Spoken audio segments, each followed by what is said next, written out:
Baik. Kitab Risalatul Tauhid Jawi Lama pada muka surat 5.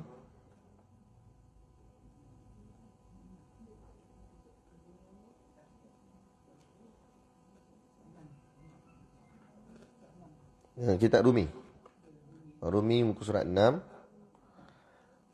Jawi muka surat 5. Nombor 4. Qala al-muallif rahimahullahu ta'ala wa nafa'ana wa iyyakum bi ulumihi fid daraini amin ya rabbal alamin. Kata pengarang kitab, tempat bahasannya, mauduknya kepada 4 tempat. Yang pertama pada zat Allah Ta'ala, dari segi sifat-sifat yang wajib baginya, sifat yang mustahil atasnya, dan sifat yang harus padanya. Yang kedua pada zat Rasul-Rasul, dari segi sifat-sifat yang wajib baginya, sifat-sifat yang mustahil atasnya, dan sifat yang harus padanya. Yang ketiga, pada segala kejadian dari segi jirim-jirim dan arat-arat, sekira-kira keadaannya itu jadi pertunjukan dan dalil atas wujud yang menjadikan dia. Yang keempat, pada segala pegangan dan kepercayaan dan kenyataan yang didengar daripada perkhabaran Rasulullah, seperti hal-hal syurga, neraka dan hal-hal hari kiamat. Baik. Ini apa benda? Ini maksud dia, apa yang dibahaskan di dalam ilmu yang kita nak mengaji ni. Ilmu yang kita nak mengaji ni nama dia apa? Ilmu Tauhid. Okey, jadi apakah perbahasan ilmu Tauhid ini? Maksudnya macam tu. Betul, dia kata tempat bahasannya ataupun mauduknya. Mauduk ni wada'a, asal perkataan wada'a. Wada'a artinya letak. Mauduk artinya tempat letak. Ilmu ni letaknya bahagian apa? Apa yang diperbahaskan. Tapak dia tu, letak dia. Kepada 4 tempat. Tempat yang dibahaskan tu. Ada 4 tempat. Yang pertama, iaitu membahaskan pada zat Allah Ta'ala. Membahaskan zat-zat tu maksudnya diri Allah. Membahaskan diri Allah Ta'ala, tapi bukan membahaskan diri Allah Ta'ala itu dengan maksud membahaskan rupa bentuk Allah, kan? Jangan, yang tu tak boleh. Yang tu haram. Haram kita membahaskan rupa bentuk Tuhan, diri Tuhan tu macam mana. Itu hukumnya haram, tak boleh. Sebab apa tak boleh? Sebab apa haram kita membahaskan diri Tuhan, rupa bentuk Tuhan? Sebab apa haram? Cuba jawab. Allah tak seperti makhluk. Betul. Sebab kalau kita sibuk membahaskan tentang diri Tuhan, diri itu kita akan membayangkan seperti mana diri yang pernah kita lihat dengan mata. Setiap yang kita pernah lihat dengan mata ni, itu adalah makhluk. Sebab kita semua tak pernah melihat Allah. Jadi macam mana kita nak bahas tentang diri, rupa bentuk Allah? Sebab kita tak pernah tengok. Maka bila tak pernah tengok, kita akan mereka-reka. Reka-reka akhirnya jadilah macam-macam bentuk. Petak, bulat, buncit, kan, banyak tangan, kepala gajah, contoh.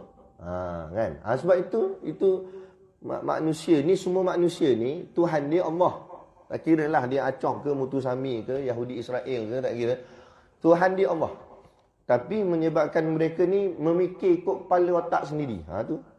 Akhirnya dia fikir bentuk Tuhan ni macam ni, maka terhasillah berhala-berhala yang direka-reka oleh manusia.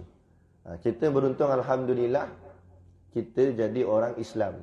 Kita tak nampak Tuhan tu dalam bentuk macam tu. Tapi kita yakin Tuhan itu Allah yang kita tak tahu macam mana rupanya. Wallahu alam, serah pada Allah nanti di hari akhirat kelak insya-Allah. Baik. Itu. Tapi apa yang dimaksudkan dia kata membahaskan pada zat Allah Taala. Betul kita kena baca habis. Membahaskan pada zat Allah Taala dari segi sifat-sifat. Jadi yang kita bahaskan tu diri Allah, tapi bahas diri Allah tu bukan dari segi rupanya, tapi dari segi sifat-sifatnya. Sebab sifat-sifat Allah kita boleh nampak, kita boleh tahu, kita boleh belajar. Itu tak apa. Bukan kita membahaskan rupa bentuknya, kita membahaskan sifat-sifatnya. Gitu. Sifat-sifat apa dia? Sifat-sifat yang wajib baginya. Sifat-sifat yang wajib baginya. Baginya siapa? Nya siapa? Nya Allah. Sifat-sifat yang wajib bagi Allah. Okey, maksud wajib di sini bukan macam wajib sembahyang, wajib puasa tu. Itu namanya wajib syarak. Di sini maksud dia wajib pada hukum akal. Nanti kita tak masuk lagi bab hukum tu. Nanti akan datang. Tapi saya cerita dulu. Wajib di sini maksudnya wajib pada hukum akal. Maksud wajib di sini ialah mesti ada. Jadi maksudnya sifat-sifat yang kalau kita tafsirkan terus, sifat-sifat yang mesti ada baginya. Nya siapa? Nya Allah. Sifat-sifat yang mesti ada pada Allah. Macam tu. Mesti ada tu maksudnya itulah sifat Allah. Jadi kalau sifat tu tak ada, bermakna itu bukan Allah. Begitu. Dan ini penting. Inilah yang dimaksudkan sebagai ma'rifatullah, mengenal Allah. Tak tahulah kita dan tak dan, harap-harap tak dan. Apa? Tak tahulah kita dan tak dan, tapi harap-harap tak dan, jumpa Dajjal. Ni tak apa dia, Ustaz. Yalah. Tak tahulah kita ni sempat tak sempat jumpa Dajjal, tapi harap-harap tak nak sempat lah. Kalau boleh tak nak jumpa Dajjal tu. Sebab apa? Sebab nanti kita diuji bab ni, Dajjal akan mengaku dirinya Tuhan. Lepas tu Allah bagi pinjam kat dia, memang dia ada kemampuan. Boleh hidup orang mati, tanah yang tandus, yang kering dia boleh bagi subur. Jadi waktu tu ujian tu berat. Tapi kalau seandainya dan, manalah tahu kan? Manalah tahu terjumpa dia, gunakan ilmu kita ni. Ada tak sifat-sifat yang kita mengaji ni ada pada dia? Kalau tak ada, itu bukan Allah tu. Waktu itu penting belajar ilmu ini. Ilmu ma'rifatullah, mengenal Allah. Kerana hanya Allah sahaja ada sifat-sifat yang kita nak mengaji ni. Selain daripada Allah, takkan ada sifat ni. Macam tu. Itu maksud sifat-sifat yang wajib baginya, yang mesti ada pada Allah. Maksudnya macam tu. Okey, boleh. Yang lagi, sifat-sifat yang mustahil atasnya.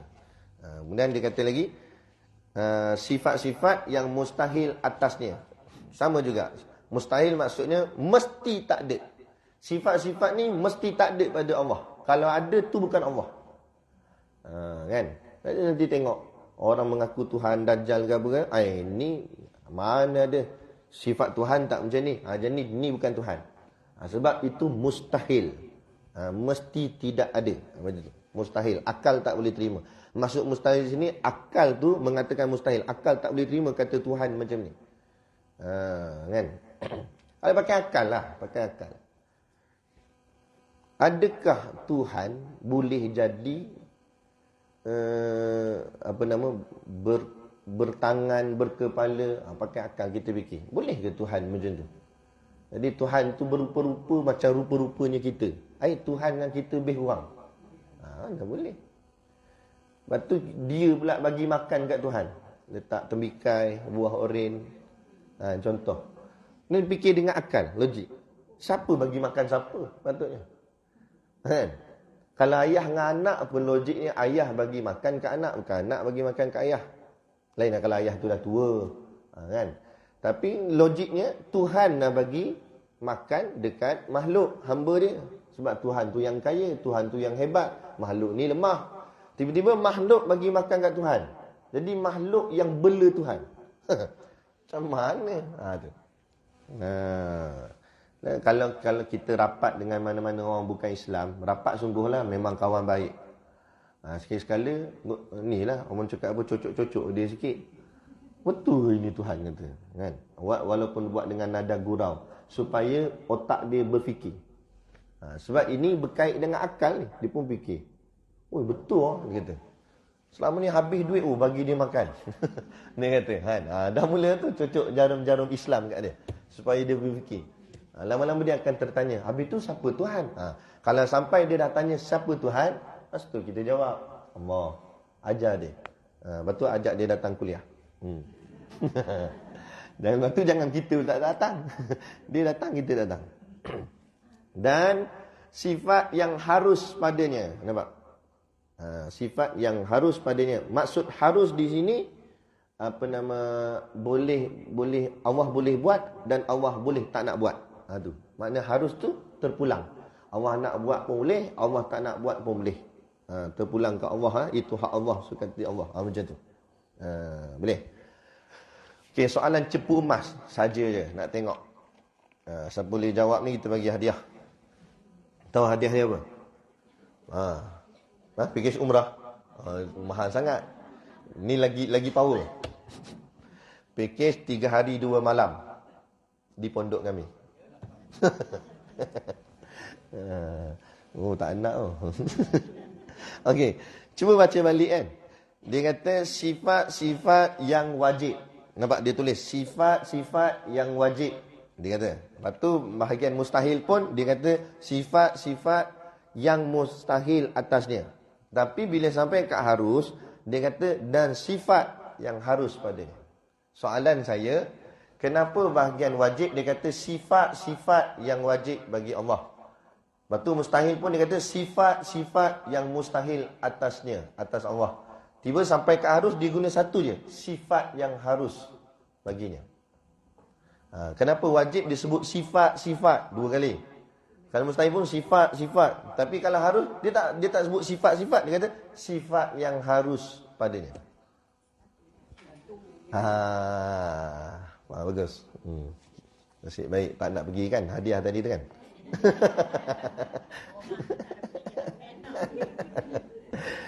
Jadi maksudnya sifat yang wajib tu banyak. Sebab tu dia kata sifat-sifat. Kalau mustahil pun banyak sifat-sifat. Tapi harus hanya ada satu sahaja. Sebab tu dia tak guna jamak sifat-sifat. Dia kata satu je, sifat yang harus padanya. Jadi sifat yang wajib ada berapa? 20. Sifat yang mustahil 20. Sifat yang harus 1. Jumlahnya 41. Okey, bagus. 41 itulah terkandung dalam kalimah La ilaha illallah. Okey. Terus yang kedua, perbahasan yang kedua, iaitu membahaskan pada zat Rasul-Rasul. Diri, zat tu diri Rasul-Rasul. Rasul-Rasul nampak diulang 2 kali Rasul-Rasul. Sebab tu ulama dia menulis kitab penuh dengan hati-hati. Dia tak akan buat berlebih kurang. Jadi bila dia kata zat Rasul-Rasul, maksudnya yang kita bahas tentang sifat Rasul ni bukan Nabi Muhammad seorang, tapi semua Rasul-Rasul. Berapa jumlah sekalian Rasul? Sekalian Rasul jumlahnya 313. Boleh buat nombor plate kereta tu. 313. Jumlah sekalian Nabi 124,000. Bagus ini. Cepat faham, alhamdulillah. Dari segi sifat-sifat, sama juga. Belajar tentang zat Rasul ni bukan belajar batang tubuh Rasul tu, tapi yang dimaksudkan belajar tentang sifat-sifatnya. Batang tubuhnya kita pun tak pernah tengok, kan? Lagi-lagi Nabi-Nabi yang terdahulu. Cuma kalau nak belajar tentang batang tubuh Nabi kita, Nabi Muhammad, itu boleh kita belajar dalam kitab Syama'il Muhammadiyah. Itu adalah. Kalau Nabi-Nabi lain kita tak tahu. Sebab jauh sangat masanya dan kita tak pernah jumpa. Baik.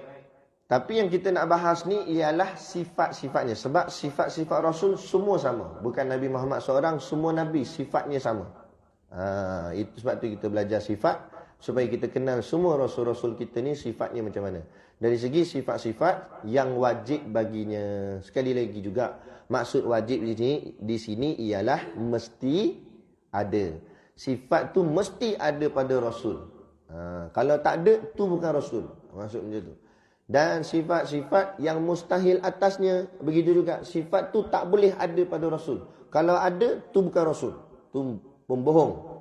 Ini juga kenapa kita perlu mengaji sifat-sifat ni. Sebab apa? Kita akan jumpa Rasul lagi tak? Betul? Betul ke? Kita akan jumpa Rasul lagi. Siapa Rasul tu? Nabi Isa alaihi salam. Nabi Isa akan turun kan? Jadi kalau kita tak kenal sifat Rasul, macam mana kita nak tahu dia tu Nabi Isa ke bukan? Ni penting pula perbahasan yang kedua ni. Mengaji tentang sifat-sifat Rasul. Supaya nanti berhadapan dengan kita, dia mengaku, akulah Isa. Macam mana nak tahu? Tengok sifat-sifat Rasul ada tak pada dia. Ada, itulah yang dikatakan Nabi Isa AS. Sebab Nabi Isa belum wafat lagi. Dia ada kat mana? Ada di atas, di langit, yakni di dalam syurga. Kan? Nanti dia akan turun. Nabi Isa AS. Dikatakan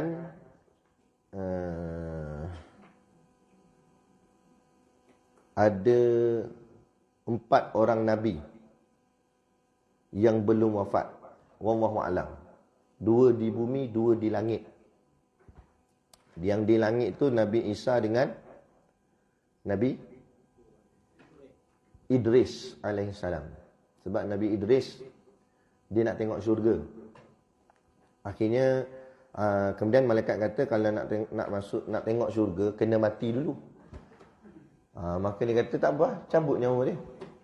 Cabut nyawa masuk syurga. Tapi sebab dia kata nak tengok aja. Nanti kena balik-balik lah. Bila dah masuk syurga, dia dah sonok. Tengok syurga tu tak nak balik. Dia kata tak nak balik lah, nak duduk dalam tu. Jadi dia kekal di situ.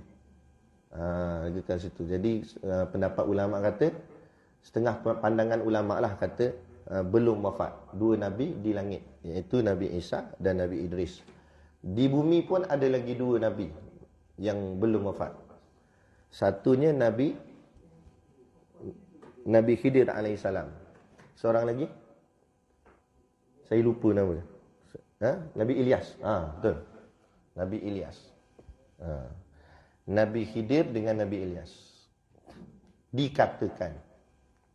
Ini semua pandangan-pandangan saja. Ketepatan wallahu alam. Nabi Khidir tu maksud apa? Khidir tu khudrun. Dalam bahasa Arab bermakna hijau. Nabi ni Nabi hijau. Tapi tak ada kena-mengena dengan parti. Nabi Khidir, Nabi hijau. Jadi dia banyak duduk di belah darat. Dekat bahagian yang hijau. Kalau Nabi Ilyas, dia bahagian laut. Wallahu alam. Ini semua dikatakan.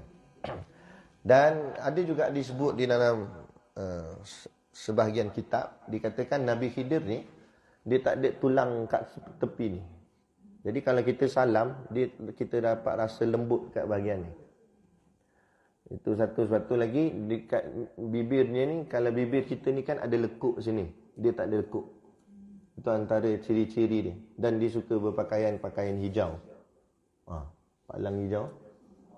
Ni Pak Lang bukan Nabi ni. Kan? Tu. Nabi Khidir alaihissalam. Wallahu a'lam. Dan mereka suka selalu bertemu antara Nabi Khidir dengan Nabi Ilyas ni, selalu bertemu di Masjidil Haram di Mekah. Dalam musim haji ke apa ke. Mana lah tahu kalau kita pergi Mekah ke, terjumpa ke. Cuma yang ni sahabat saya cerita di Tarim, di Yaman. Allah alam juga ketepatannya, tapi dia pun ambil sumber ni daripada guru dia kepada guru dia. Jadi satu hari masa dia mengaji di Yaman tu, guru dia ajar, guru dia kata, kalau siapa-siapa nak jumpa Nabi Khidir selalu sembahyang asar dekat sebuah masjid. Masjid tu ada dekat Yaman. Kan? Ada dekat Yaman masjid tu. Nabi Khidir selalu sembahyang asar kat masjid tu hari Jumaat, minggu gini. Dia bagi tahu lah. Memang itu rutin Nabi Khidir. Jadi kalau siapa nak jumpa, pergi. Lepas tu macam mana nak tahu, kan ramai orang yang datang sembahyang. Dia kata dialah orang pertama yang keluar daripada masjid tu. Siapa orang pertama keluar daripada masjid tu, itulah dia, Nabi Khidir. Akhirnya budak ni, pelajar ni, okey, dia ikut cakap guru dia pun sampai ke hari tu dia pergi dekat masjid tu. Dan dia sembahyang asar di situ. Dan tergesa-gesa dia keluar daripada masjid dulu untuk nak tengok siapa orang pertama akan keluar dari masjid. Tunggu, Tok Guru dia keluar. Tok Guru dia yang keluar. Dia kata, Wah Hasan, Tok Guru aku kenakan aku rasa ni. Rupanya dia yang keluar, Tok Guru aku yang keluar. Kan? Kata, dia kenakan aku ni, kata. Tok Guru tu. Lepas tu, esoknya dia jumpa Tok Guru dia dalam kelas. Dia pun kata, saya jumpa dah, kata. Tok Guru kata, kamu jumpa dah? Yalah, saya jumpa Tok Guru lah. Tok Guru yang keluar pertama. Tok Guru dia kata, semalam aku tak semayang kat situ. Semalam aku tak semayang kat situ, aku semayang di masjid sana tu, dia kata. Habis tu siapa saya jumpa, saya nampak muka Tok Guru. Dia menjelma, kata, menyerupai muka aku, kata. Gitu. Wallahu alam kesahihan cerita ni. Tapi cerita ni daripada inilah maklumat yang saya dengar lah. Sahih tak sahih, tepat tak tepat, wallahu alam. Tapi benda tu tak mustahil pun, tak pelik pun. Ini semua kuasa Allah. Kalau Wahabi dia dah marah. Okey, baik. Baik, lantak dia lah. Pada zat Rasul-Rasul, dari segi sifat-sifatnya, kita kenal, belajar sifat-sifat yang wajib bagi Rasul apa dia. Sifat-sifat yang mustahil atas Rasul tu apa dia. Dan sifat yang harus padanya. Nampak sama tak? Dia kata, sifat yang harus padanya. Dia guna satu kataan, sifat. Bermakna, sifat harus tu satu sahaja. Jadi sifat yang wajib bagi Rasul ada berapa? 4. Sifat mustahil bagi Rasul 4. Sifat yang harus campur semua 4 campur 4 campur 1 9. Kita belajar matematik hari ni. 9 tu terkandung dalam kalimah Muhammadur Rasulullah. Kemudian 9 ni campur yang tadi. Tadi berapa? 41. 41 campur 9 jadi berapa? Nampak? Genap jadi 50. 50 tu dipanggil khamsinul aqidah. 50 ikatan iman. Itulah yang terkandung dalam kalimah La ilaha illallah Muhammadur Rasulullah. Siapa yang mengaji ke 50-50 ni, maka barulah dia kira sempurna, elok kalimah yang diucapkan tu. Sebelum ni kalau kita tak mengaji lagi, itu baru hanya ucapan saja. Tapi pengisiannya tak faham lagi atau tak nampak lagi. Tapi bila kita belajar dah nanti ni, ucapan dan pengisian bersekali. Barulah jadi mantap. InsyaAllah akidah kita kukuh, iman kita kuat. Kemudian tak cukup dengan tu, bukan itu saja yang kita kena mengaji. Perbahasan yang ketiga, iaitu pada segala kejadian. Kejadian ni maksud apa? Benda yang dijadikan Allah. Benda yang dijadikan Allah dipanggil makhluk. Jadi membahaskan tentang segala makhluk. Dari segi jirim-jirim. Okey, jirim-jirim tu apa dia? Jirim ni ganti nama kepada perkataan zat. Benda sama.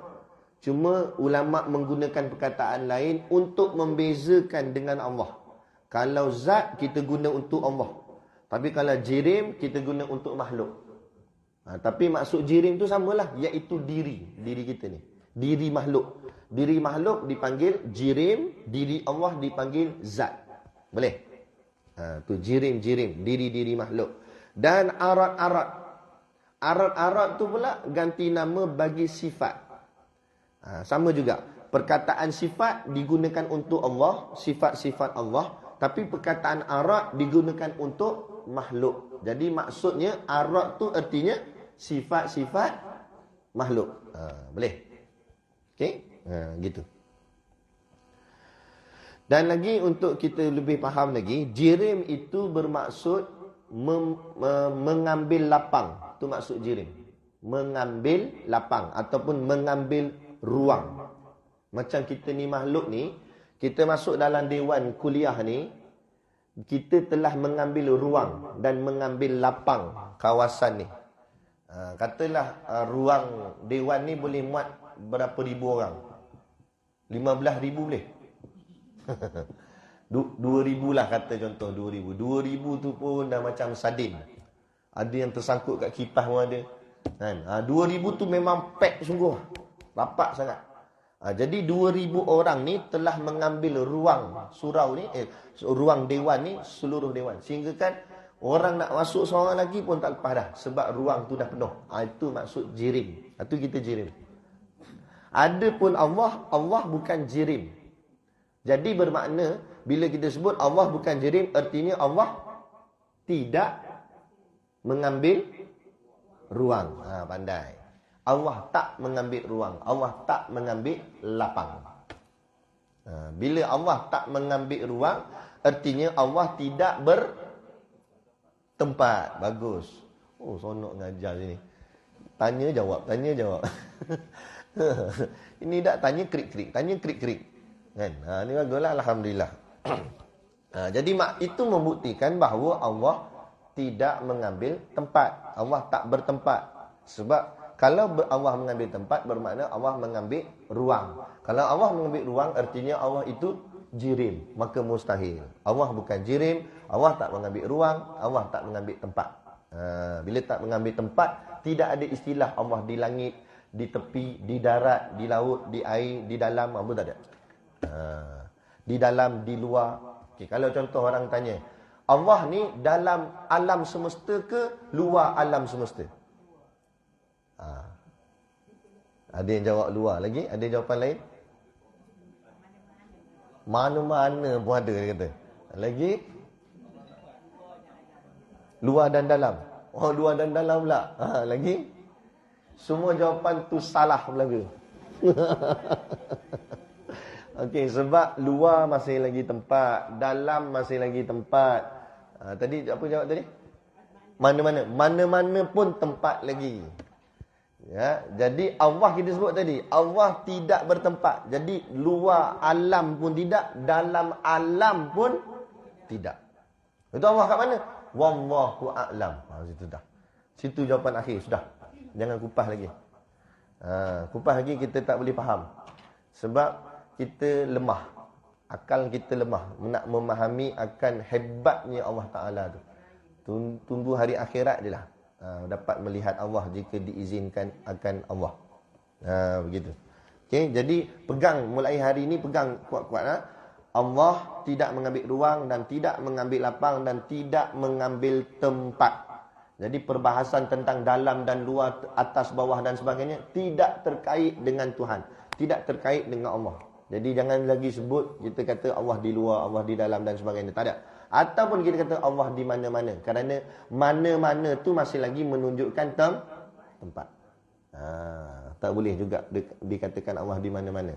Okay? Cuma kita sebut innallaha ma'ana, sesungguhnya Allah bersama kita.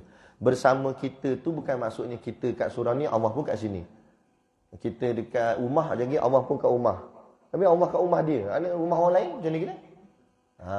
Jadi maksud Allah bersama kita tu bukan maksud Allah duduk dengan kita, tapi Allah bersama dalam menolong kita, supaya kita yakin Allah ada dengan kita, Allah akan tolong kita dalam kesusahan kita. Itu maksudnya. Ya.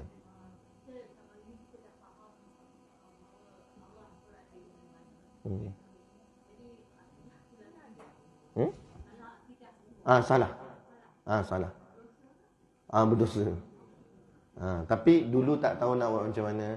Kita istighfar je lah, minta ampun pada Allah. Andai kata kalau dulu kita tersilap, faham. Macam tu.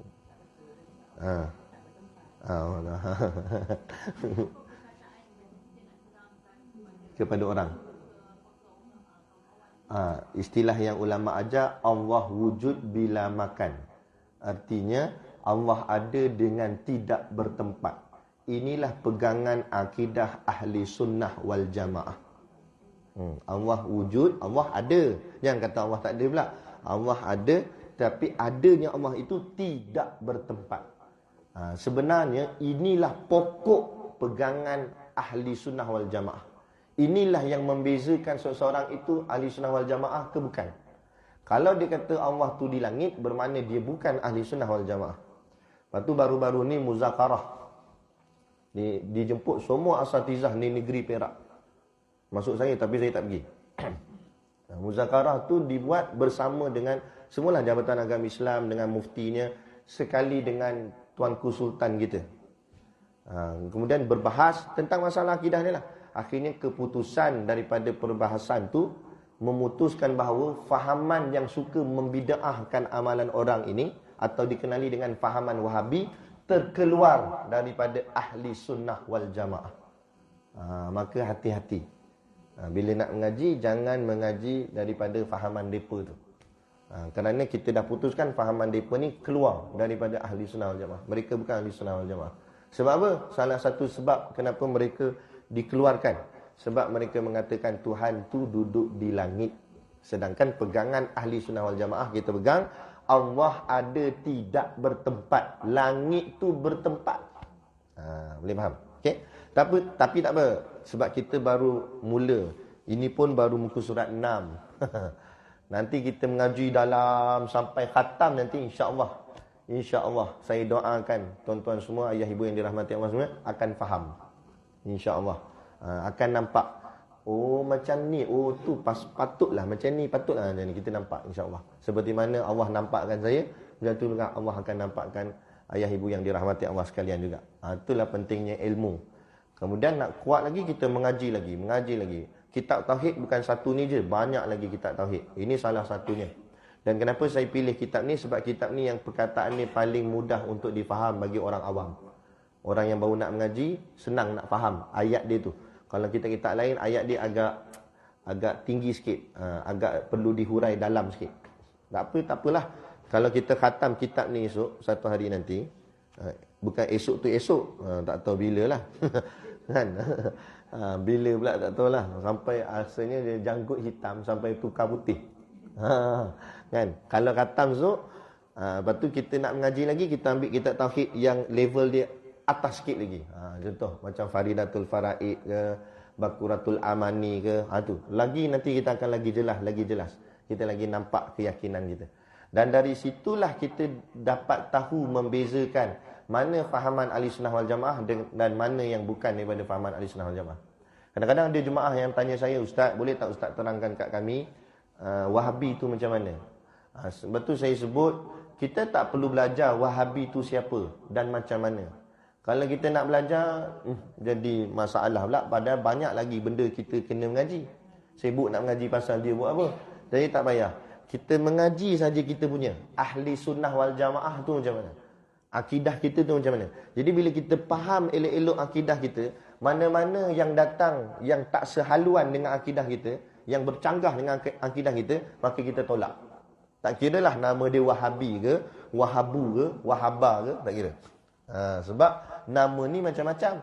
Dulu geng Wahabi ni pada dulu lagi ada, tapi dia tak bernama Wahabi lagi masa tu. Zaman dulu dipanggil golongan muda nama dia. Golongan muda orang panggil dia. Sebab mereka ni mengaji luar negara, budak muda-muda, balik-balik mereka pertikai tok-tok guru, alim-alim ulama yang lebih tua. Maka mereka dikenali dengan golongan muda. Tapi mereka tu Wahabi lah tu masa tu. Tapi tak dipanggil lagi. Kalau ikut dulu lagi, ada setengah pandangan kata, mereka ni datang daripada golongan Khawarij. Wallahualam. Kan? Jadi, nama tu boleh berubah-ubah. Kan? Macam Syiah. Ni nama Syiah. So, kan datang nama Syi'uh pula ke? Syi'ih pula ke?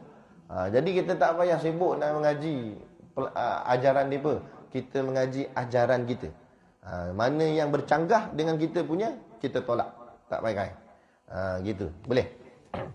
InsyaAllah.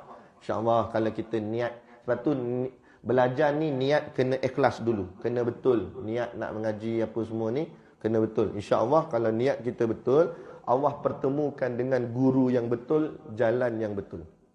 Kalau kita niat tak betul, Allah bertemukan dengan guru yang tak betul. Ngaji kita pun jadi tak betul. Okey? Baik. Kemudian yang perbahasan ketiga iaitu kita belajar tentang kejadian dari segi jirim-jirim dan arak-arak. sekira-kira keadaannya itu jadi pertunjukan dan dalil atas wujud yang menjadikan dia. Maksudnya, kenapa kita nak mengaji tentang makhluk ni? Sekira-kira tujuan kita mengaji makhluk itu supaya kita nampak makhluk ini menjadi dalil akan wujudnya Allah Ta'ala dan kehebatan Allah Ta'ala. Contoh kita tengok alam ni cantik. Kalau tengok alam ni sudah cantik, yang mencipta alam jauh lebih hebat daripada tu. Sebab tu dalam Quran Allah tak cerita pasal diri dia, sebab Allah nak suruh kita berfikir. Adalah cerita sikit-sikit je, tapi Allah banyak cerita pasal perihal syurga. Allah cerita syurga ni hebat, mengalir sungai di bawahnya, kan, macam-macam kehebatan syurga Allah cerita. Supaya Allah nak kita berfikir, kalau syurga yang Allah cipta tu pun sudah sehebat itu, aku yang mencipta syurga tu, macam mana keadaan? Lagi hebat. Sebab tu mereka, para sahabat Nabi, mereka dah nampak benda ni. Bila mereka nampak, mereka yang mereka hajatkan ialah dapat duduk dalam syurga tu bersama Nabi dan dapat melihat Allah. Itu syurga bagi mereka. Tapi syurga bagi kita bidadari. Aku kalau dapat bidadari duduk bayang situ, tak apalah. Ulama kata boleh tak? Cuma imannya iman budak pastilah. Iman dia masih lagi lemah, kan? Kalau iman yang mantap, dia sampai tahap nak melihat Allah. Kerana itulah dia kata sebesar-besar nikmat dapat melihat Allah dan dapat bersama dengan Rasulullah. Sehingga kan ada sahabat Nabi, bila Nabi kata kamu dah dapat syurga dah, kan? Ni yang cakap ni Nabi. Patutnya sonoklah kita kalau kita Nabi bagi tahu kita syurga. Allah memang steady ya. Kuliah pun tak datang dah. Aku syurga dah. Contohlah kan. Tapi sahabat Nabi ni muka dia tak macam ceria. Bila Nabi bagi dia tak ceria. Dia muka dia macam biasa je. Kemudian Nabi kata, kenapa kamu macam tak gembira? Kata sahabat tu, bukan tak gembira ya Rasulullah, cuma aku nak tanya, nanti aku dalam syurga, aku akan duduk dengan engkau atau tidak? Dia tanya itu dulu. Kata Nabi, itu yang Nabi kata, engkau akan bersama dengan orang yang engkau paling sayang di dunia. Kalau aku orang yang paling engkau sayang, maka engkau akan duduk dengan aku dalam syurga. Baru melompat sahabat ni. Sebab yang dia nak ialah Rasulullah. Kan? Kita tanya, kalau kita tanya, nanti dalam tu bidadari ada berapa? 10 boleh 10. Minta kami banyak. Kan? Tapi memang adalah tu semua habuan bagi mereka yang sanggup berkorban dengan agama Allah di atas dunia ni. Ini kesusahan macam orang Palestin tu berjuang, bersusah-susah. Susah dunia je. Janji Allah di hari akhirat sangat-sangat lumayan. Sangat-sangat lumayan bagi mereka. Baik. Kemudian itu kita belajar tentang makhluk. Kenapa belajar tentang makhluk? Ada satu kalam menyebut man arafa nafsahu faqad arafa rabbahu. Siapa yang kenal dirinya, maksud dirinya itu makhluk ini, maka dia akan kenallah akan Tuhannya. Macam kita sebut tadi lah, kita tengok alam, kita akan kenal Allah. Contoh macam mana? Kita tak pernah tengok Allah, tapi kita tengok alam ni indah, Allah terlebih indah. Sehingga tak mampu kita fikirkan. Cuma kita boleh tengok alam ni pun hebat dah. Contoh macam ni lah telefon ni. Kita tengok telefon ni canggih. Kita tak tahu siapa yang buat telefon ni. Dan kita tak kenal pun dia. Tapi automatik akal yang waras akan berkata orang yang cipta telefon ni mesti orang yang genius. Bijak. Kalau tak bijak takkan hasil telefon canggih macam ni. Kan? Macam tu. Tapi kita tak kenal dia. Tak pernah jumpa pun dia. Apatah lagi alam ni. Kita tak pernah tengok Allah. Tapi dengan tengok alam membuktikan Allah itu maha hebat. Dahsyat. Tu. Cuba tengok pokok. Kadang sekali kita kan duduk-duduk cuba renung alam. Cuba tengok pokok. Kadang pokok ada banyak.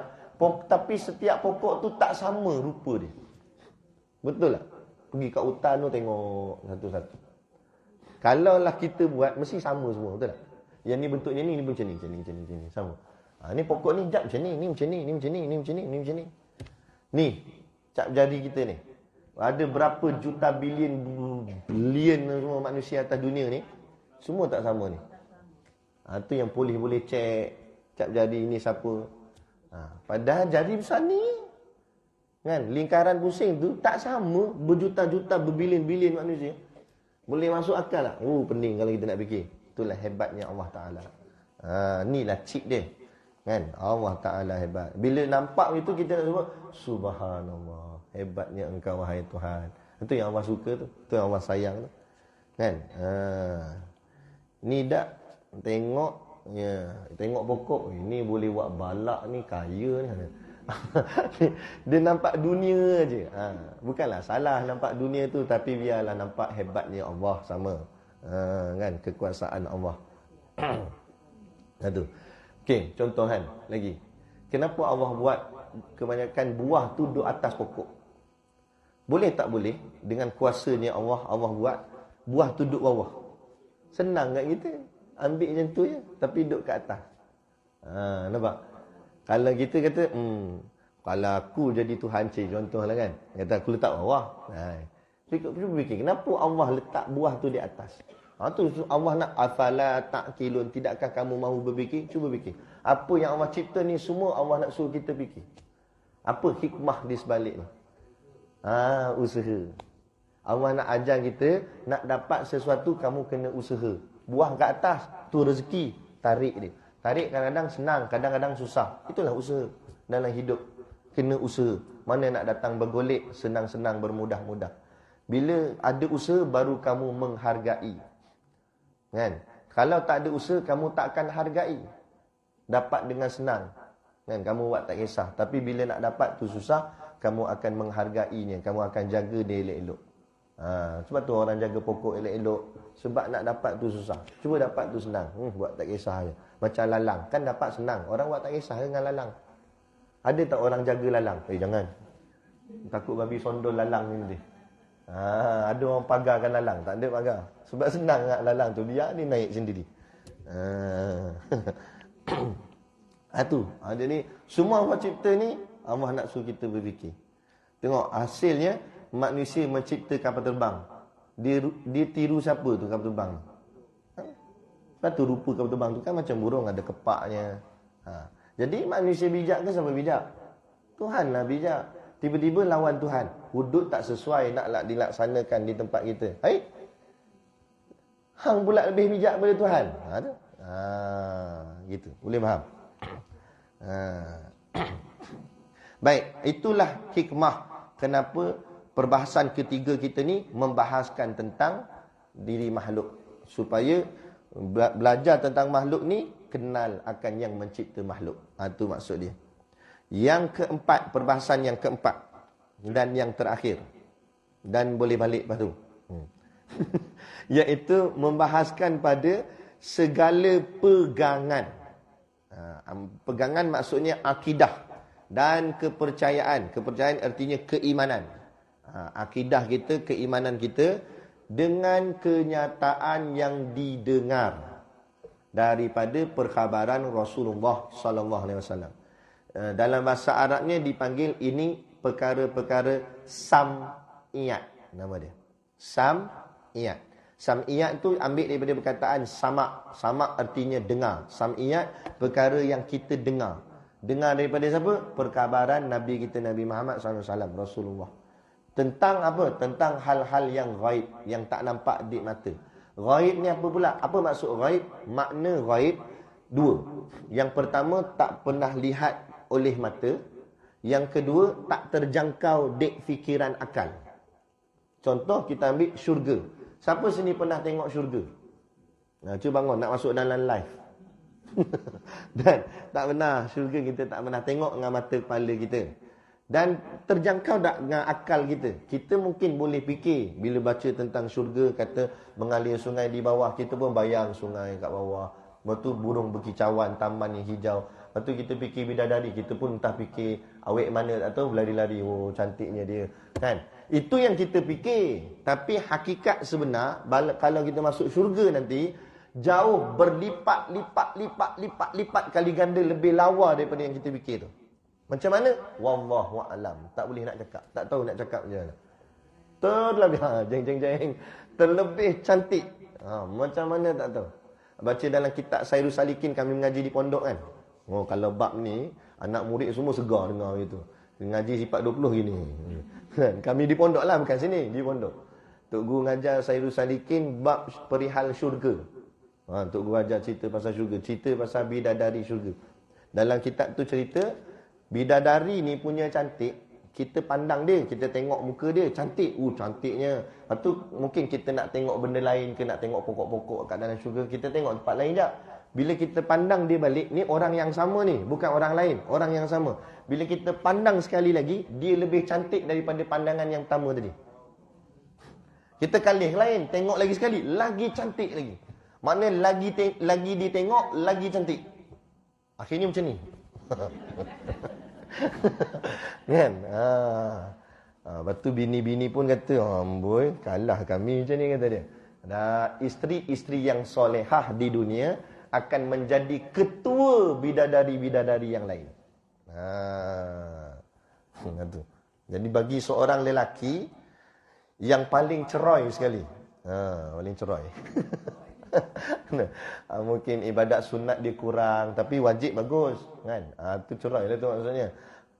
Ceroy dia pun Nabi janji, Nabi kata dalam hadis 70 bidadari untuk dia seorang. Masa Nabi cerita ni, sahabat-sahabat tersipu-sipu malu. Kemudian ada seorang sahabat kata, ya Rasulullah, mampu ke kami ya Rasulullah? Isteri seorang kat dunia ni pun kena macam-macam dah, kan? Nabi kata, waktu tu kamu akan diberi tenaga yang sangat kuat seperti kuasa kuda, kata tu. Luar biasa. 70 bidadari tu paling sikit, bukan paling banyak tu, paling sikit. Tu baru geng-geng jemaah, kan? Itu pun masbuk. Asal tu imam tahiyat akhir baru dia sampai. 70 bidadari. Kalau yang mai awal, tukang bentang sejadah, kan? Tolong vacuum surau, tukang azan, 700 agaknya. Kan? Kalau tu imam kat 7,000 kat. Nampak? Kan? Lagi hebat lagi lah. Tu paling sikit 70 bidadari. Allahu Akbar. Kan? Bidadari tadi.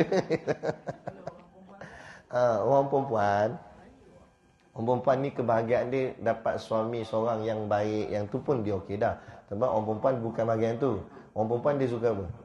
Dia suka gelang, rantai, pinggan mangkuk.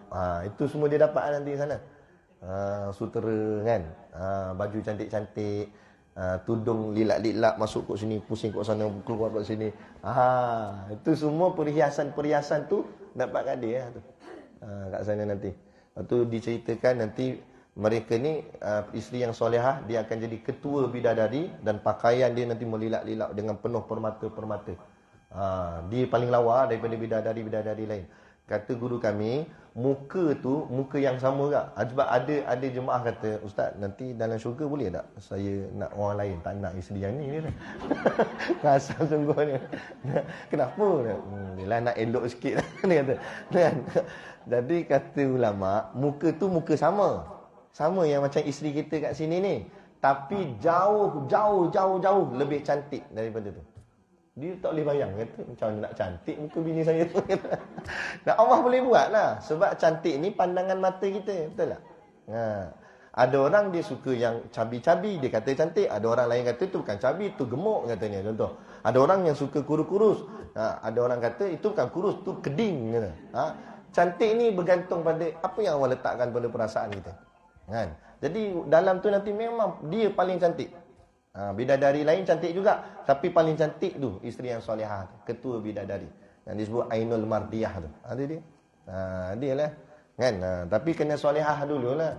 Ini suruh buat air pun kacau sampai tumpah. Nak air sangat. Tapi bukan sinilah, tempat lain. Sini bagus. Kan? Sini tak payah suruh, dia nak buat kan. Bagus. Amin. Kan? Tu. Jadi gitulah. Hari ni semua seronok ni cerita pasal syurga.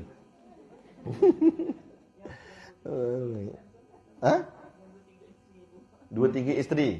2-3 lah ketua bidadari kot. Tak tahu. Mana yang paling solehah, mana yang paling terbaik. Sama juga orang tanya kalau dia suami banyak.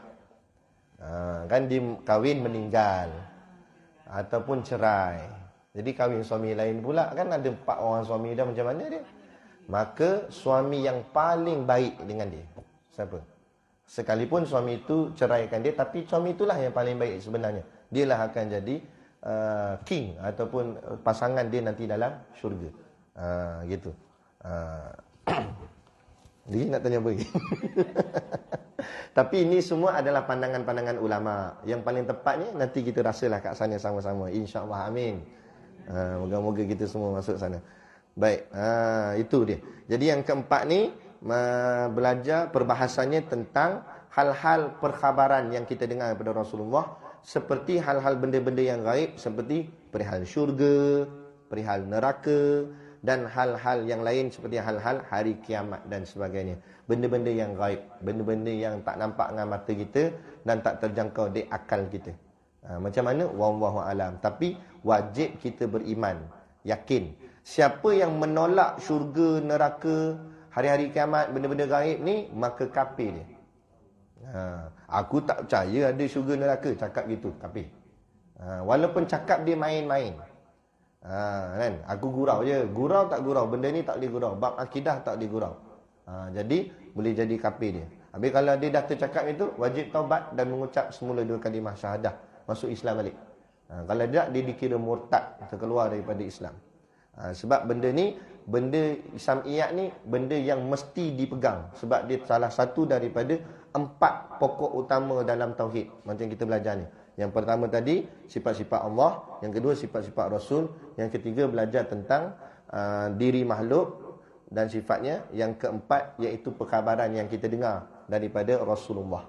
Maka menolak salah satu daripada 4 ni, boleh menyebabkan seseorang itu imannya jadi rosak. Okey, boleh? Okey, jadi cukuplah sekadar itu.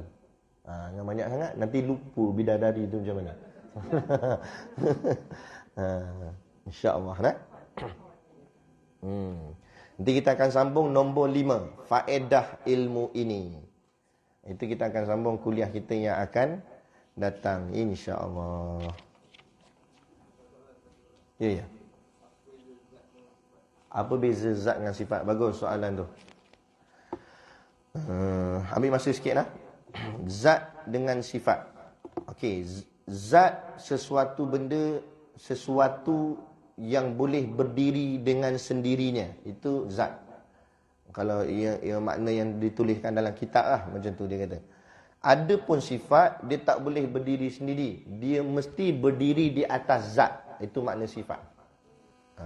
Contoh, ini zat jubah. Jubah ni zat, ataupun kita sebut jirim lah. Kalau bagi makhluk jirim. Tapi maksud samalah, iaitu zat diri jubah. Jubah ni boleh berdiri sendiri. Maksud berdiri sendiri ni, dia duduk sorang-sorang dia. Gantung kat hanger ke apa, dia duduk sorang-sorang dia. Atau saya buka jubah ni, saya campak situ. Dia boleh duduk situ diam-diam. Tak ada masalah, dia boleh diri sendiri. Tapi sifat dia, apa sifat dia? Warna ni warna apa? Coklat. Coklat tu sifat dia. Coklat ni tak boleh berdiri sendiri. Dia mesti berdiri atas jubah ni. Nak dipisahkan boleh tak? Saya campur warna coklat ni daripada jubah, boleh? Mana boleh? Dia mesti berdiri atas jubah ni. Itu sifat. Jadi sifat tu, dia mesti berdiri di atas zat. Dia tak boleh berpisah dengan zat. Dia mesti duduk dekat zat. Lagi sifat jubah ni, selain warna coklat, apa lagi sifat dia? Kain tu zat. Sifat dia. Benar saya tunjuk ni. Sifat dia lembut. Lembut tu duduk pada jubah. Lembut tu tak boleh dipisahkan daripada jubah. Saya pun bawa keluar lembut. Boleh buat keluar lembut. Habis jubah jadi apa? Jadi keras. Keras pun sifat juga. Jadi sifat tu sentiasa duduk pada zat. Itulah makna sifat. Itu makna secara awalan dululah. Nanti kita mengaji lagi nampak. Untuk peringkat mula nak bezakan itu. Zat boleh berdiri sendiri, sifat mesti berdiri atas zat. Dia tak boleh berdiri sendiri. Untuk bezakan. Okey, boleh? Contoh lagi. Last. Contoh macam gula. Kita buat makan dalam makanan kita ataupun dalam minuman kita kan. Gula tu gula. Kita pegang gula tu, itu zat gula namanya. Gula. Sifat dia apa? Manis.